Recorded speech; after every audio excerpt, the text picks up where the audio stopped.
સદગુરુ શ્રી ગોપાળાનંદ સ્વામીની વાતો, પ્રકરણ 1, વાત નંબર 119. સ્વામિનારાયણ હરે, સ્વામિનારાયણ હરે. સ્વામીએ વાત કરી છે અને પુરુષોત્તમ ભગવાન અક્ષર અને અક્ષરના મુક્તનું તથા પુરુષ, કાળ, માયા, જીવ અને ઈશ્વરનું તથા ધર્મ, જ્ઞાન, વૈરાગ્ય અને મહાત્મ્ય સહિત શ્રીજી મહારાજની ભક્તિ તથા વ્યવહાર એ સર્વેનું જ્ઞાન યથાર્થ જાણવું જોઈએ. ને વ્યવહારનું જ્ઞાન ન હોય તો પણ મૂંઝવણ આવે છે. એમ માવા ભક્તને દ્રષ્ટાંતે વાર્તા બહુ કરી. શું હોય?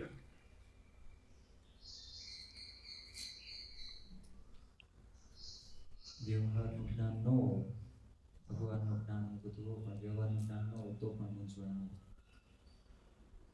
એટલું જ કે બધું આખું વાતમાં છે. અક્ષર મુક્ત, જીવ, પુરુષ, જીવ, ઈશ્વર, માયા, ધર્મ, જ્ઞાન, વૈરાગ્ય એ બધું જાણી રાખવું એ જ્ઞાન કહેવાય. જેને પામવું છે અને એને પામવાના સાધનો, એને એની આજુબાજુની વસ્તુ, એ બધું એમ કીધું. પુરુષોત્તમ ભગવાન, અક્ષર, અક્ષરના મુક્ત, પુરુષ, કાળ, માયા, ધર્મ, જ્ઞાન, વૈરાગ, ભક્તિ અને વ્યવહાર હોતે. એને જો ન જાણે, ભગવાનનું જ્ઞાન ન હોય તો શું થાય?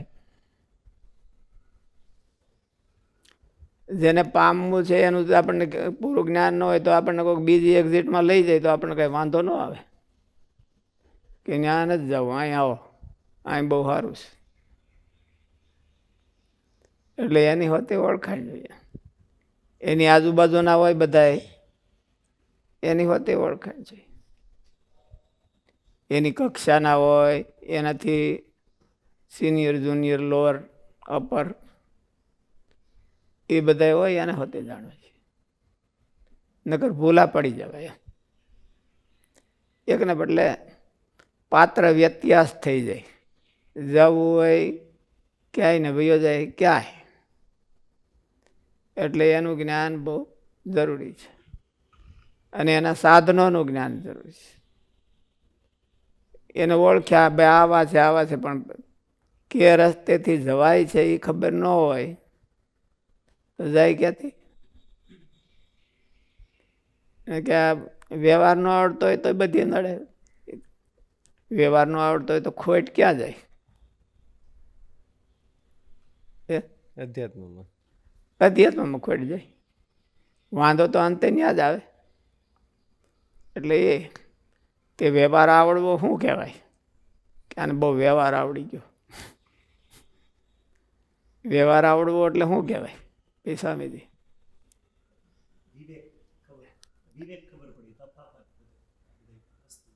વિવેક તો જુદી વસ્તુ છે. એમ કે તમે વ્યવહાર આવડવો શું કહેવાય? ભાઈ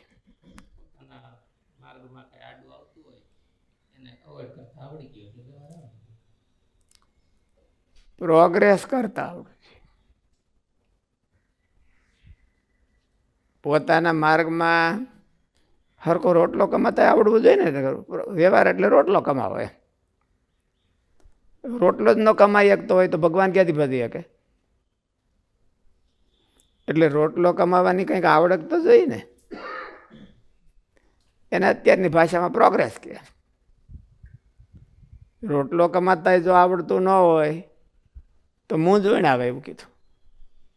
રોટલો ન હોય તો શું કરે? સમાજમાં સ્ટેટસ જાળવતા પણ આવડવું જોઈએ. સંબંધો જાળવતા પણ આવડવું જોઈએ.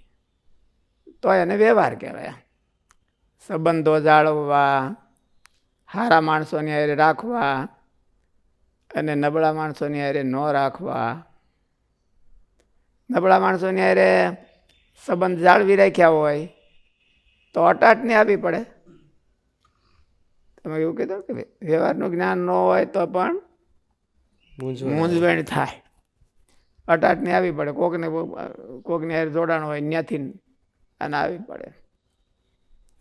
એટલે સારા માણસોની હારે રિલેશનશીપ, સમાજમાં માન મોભો, રોટલો હરખાય કમાતા આવડવો જોઈએ, એ પહેલો. એને વ્યવહાર કહેવાય. રોટલો જ કમાતા ન આવડતો હોય, બધી મોટી મોટી બીજી વાતો આવડતી હોય તો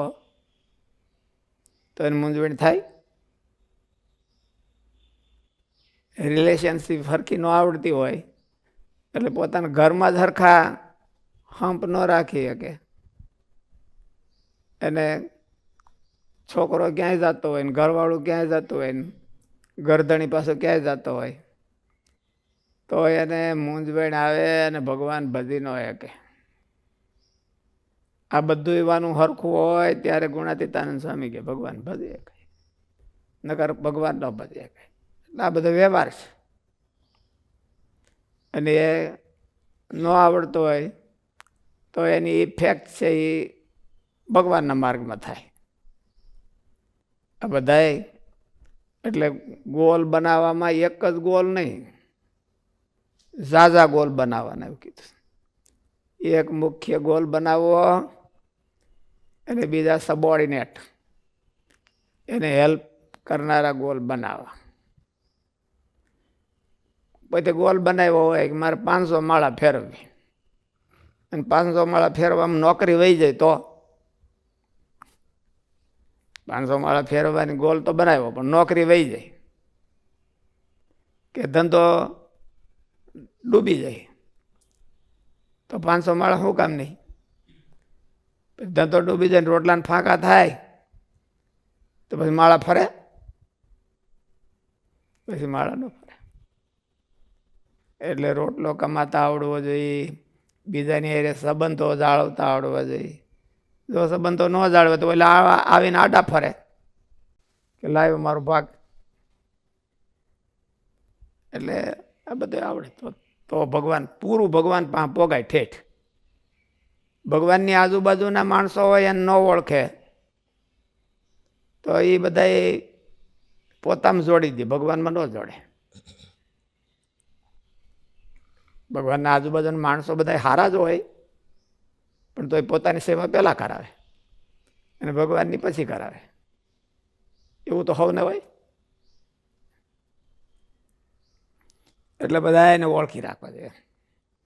બધાની લિમિટેશન અને પ્લસ પોઈન્ટ. એની પાસેથી પાછો લાભ હોતે લેવાનો હોય ને, એની પાસેથી લાભ લેવાનો અને એનો ગેરલાભ આવી ન જાય એનો આગ્રહ શું હોય? પેલા પોતાની નબળાઈ હોય એને પૂરી કરાવવાનો હોય. એટલે એમાંથી બચવા માટે આ બધું જ્ઞાન જોઈએ થોડું થોડું બધે. સંતો માટે વ્યવહાર શું કહેવાય? બસ સંતો માટે રોટલો કમાવો હોય તો આવડે. આજ મારું ઓરડાને પદ આવડવા જોઈએ અને રોટલી કરતા આવડી જાય. ત્યાગ સાહેબ કાલ રોટલી કરતા હતા તો મને ગયો તો મેં કીધું ભૂગોળ ભણીને આવ્યા લાગે છે. જો ભૂમિતિ ભણીને આવ્યા હોય તો કાં ચોરસ કાં લંબચોરસ થાય અને ધીરે ધીરે રાઉન્ડ થઈ જાય. અને ભૂગોળ ભણીને બરોબર સીધા બેઠા હોય થળ કરવા તો ભારતનો નકશો થાય કાં અમેરિકાનો થાય, ઇંગ્લેન્ડનો થાય, એવું થાય. પાકિસ્તાનનો તો ન કરીએ આપણે કંઈ.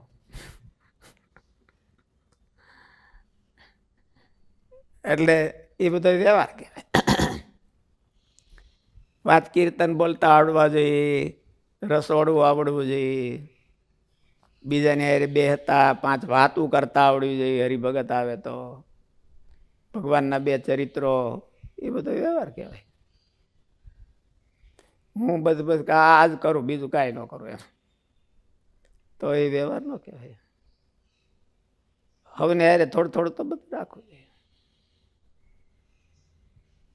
સારા માણસોની હારે સંબંધો બાંધતા આવડવા જોઈએ, નબળા માણસોની હારે ડિસ્કનેક્ટ થતા આવડવું જોઈએ. એ વ્યવહાર છે ને. નકર નબળા માણસો આપણને આડા આવીને એમ કે આપણને બાઉન્ડ્રીમાં લઈ લે. આપણે ગમે ત્યારે મુશ્કેલીમાં હોય તો બાઉન્ડ્રીમાં લઈ લે આપણે. એની હારેથી ડિસ્કનેક્ટ થતા આવડવું છે ને એ બે વાત પછી. એની હારેથી ડિસ્કનેક્ટ થતા ન આવડે તો ખોટ ક્યાં જાય? હારા હારે જોડાય ન બધી હારા હારે જોડાય ન કે અને પોતાના કલ્યાણમાં જ ખોટ આવે, બીજી ક્યાંય ખોટ આવે. હારાની હારે જોડાય ન કે તોય પોતાના કલ્યાણમાં ખોટ આવે. બધો વ્યવહાર કે. અને પુરુષોત્તમ ભગવાન વ્યવહાર એટલે સક્સેસ થવું એમ.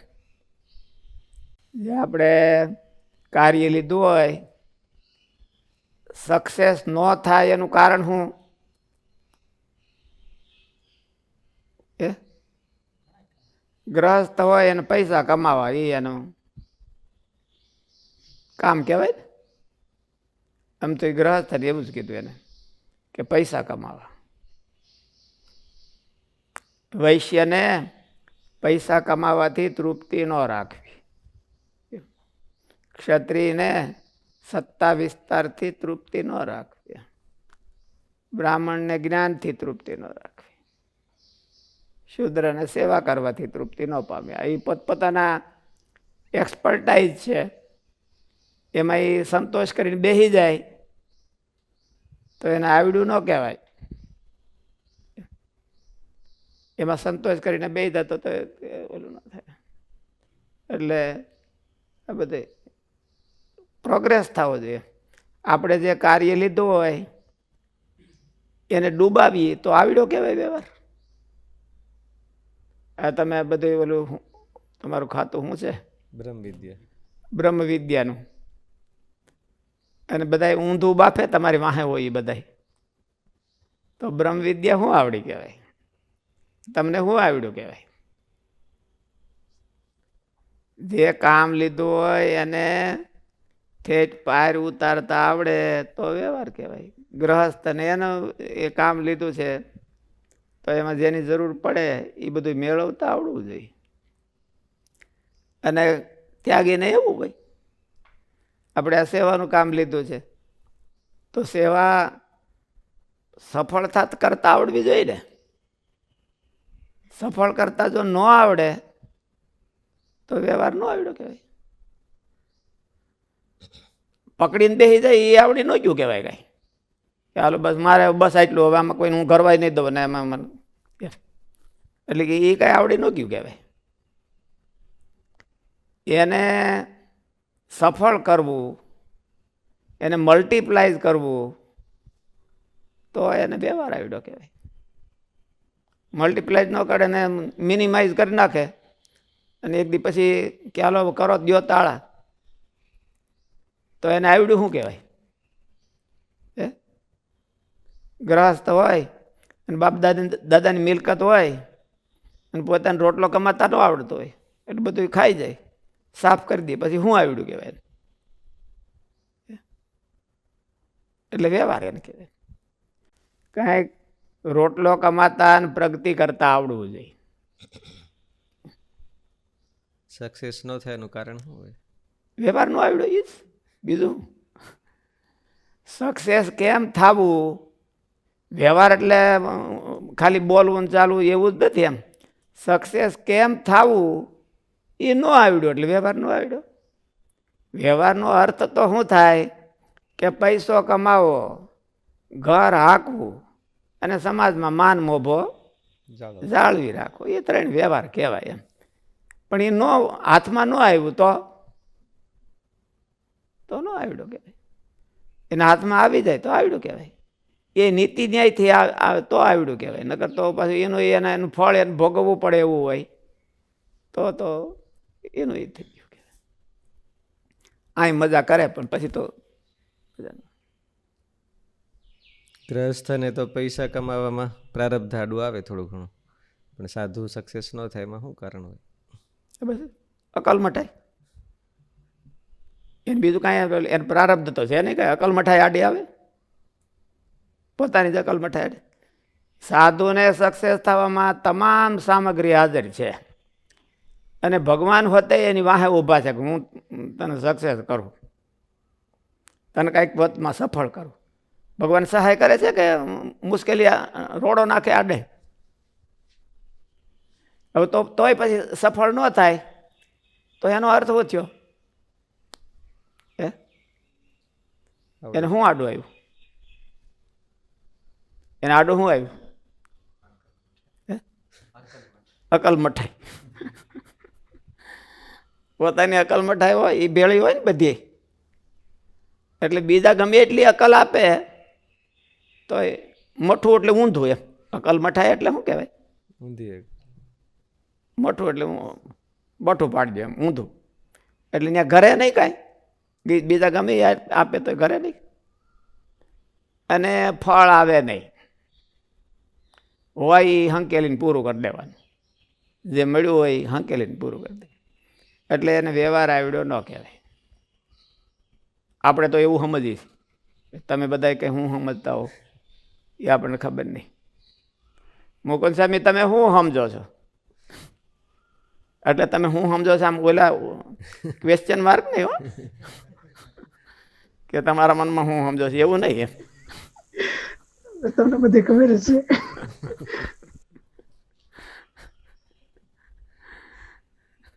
તમારા અહીંયા આખા અમેરિકાનો વ્યવહાર પડે છે ને તમારે, એટલે એમ કે એટલે તમે શું સમજો છો વ્યવહારને? શું સમજો કે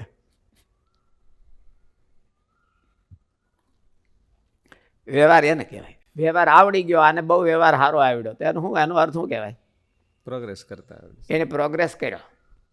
જે ફિલ્ડમાં હોય, ગૃહસ્થના વેપારી હોય તો ધન કમાતા આવડ્યું હોય તો એને પ્રોગ્રેસ કર્યો કહેવાય.